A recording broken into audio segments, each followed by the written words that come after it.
ഇടത് സാംസ്കാരിക പ്രവർത്തകൻ സുനിൽ പി ഇളയടത്തിന് മുന്നിൽ ഒരു വെല്ലുവിളി വെച്ചിരിക്കുകയാണ് ബി.ജെ.പിയുടെ സംസ്ഥാന treasurer E Krishnadas. Pookode veterinary കോളേജിൽ മരിച്ച സിദ്ധാർത്ഥിന്റെ മരണത്തിന് ശേഷം കേരളം ഒന്നടങ്കം അത് ചർച്ച ചെയ്യുമ്പോഴും അക്കാര്യത്തിൽ ഒരു പ്രതികരണം സുനിൽ പി ഇളയിടം നടത്തിയില്ല. ഒരു പ്രതികരണം നടത്തിയാൽ അദ്ദേഹത്തിന് 10,000 രൂപ നൽകാമെന്നാണ് ഇ കൃഷ്ണദാസ് പറയുന്നത്. അങ്ങ് ആത്മാർത്ഥമായി തന്നെയാണോ അങ്ങനെ ഒരു വെല്ലുവിളി സുനിൽ പി ഇളയിടത്തിന് മുന്നിൽ? 100%.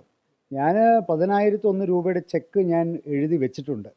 സുനിൽ പി ഇളയിടം വയനാട് നമ്മുടെ പൂക്കോട് വെറ്റിനറി സർവകലാശാലയിൽ നടന്ന മരണത്തെ സംബന്ധിച്ച് അവിടെ SFI ചെയ്തിട്ടുള്ള ഈ ക്രൂരമായ ഈ ഒരു കൊലപാതകം അല്ലെങ്കിൽ ആ ഒരു മരണത്തിലേക്ക് നയിച്ച സംഭവങ്ങളെ സംബന്ധിച്ച് സുനിൽ പി ഇളയിടം എന്ന സ്വയം ബുദ്ധിജീവി എന്ന് നടിക്കുന്ന MN വിജയനെ അനുകരിക്കാൻ ശ്രമിക്കുന്ന ഈ ഇടതുപക്ഷ ചിന്തകൻ എന്ന് അവകാശപ്പെടുന്ന ഈ ആള് കേരളത്തിൽ ഇത്രയും ഹീനമായ ഒരു സംഭവം നടന്നിട്ട് ഒരു അക്ഷരം മിണ്ടിയിട്ടില്ല.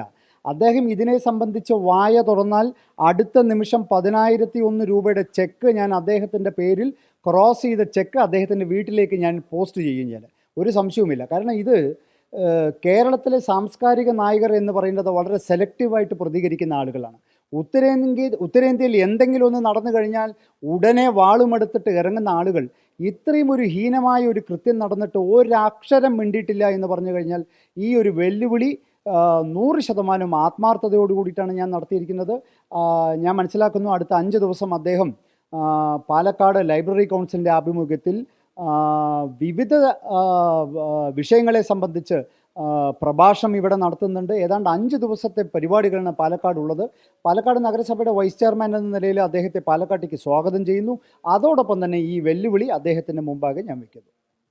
ഉത്തരേന്ത്യയിലും മറ്റും സമാന തരത്തിലുള്ള വിഷയങ്ങൾ ഉണ്ടാകുമ്പോൾ കൃത്യമായ പ്രതികരണം അറിയിക്കുന്ന സുനിൽ പി ഇളയിടത്തെ പോലുള്ള ആളുകൾ എന്തുകൊണ്ട് കേരളത്തിൽ ഇത്ര നിഷ്ഠൂരമായിട്ടുള്ള ഒരു കൃത്യം നടന്നിട്ടും പ്രതികരണം അറിയിക്കുന്നില്ല എന്നുള്ളതാണ് അദ്ദേഹത്തിന്റെ ഈ കൃഷ്ണദാസിന്റെ ഒരു വാദം. എന്തായാലും ഈ പ്രതികരണം നടത്തുകയാണെങ്കിൽ 10,000 രൂപ അദ്ദേഹത്തിന് നൽകുമെന്നുള്ള കാര്യത്തിൽ ഉറച്ചു നിൽക്കുകയുമാണ് അദ്ദേഹം.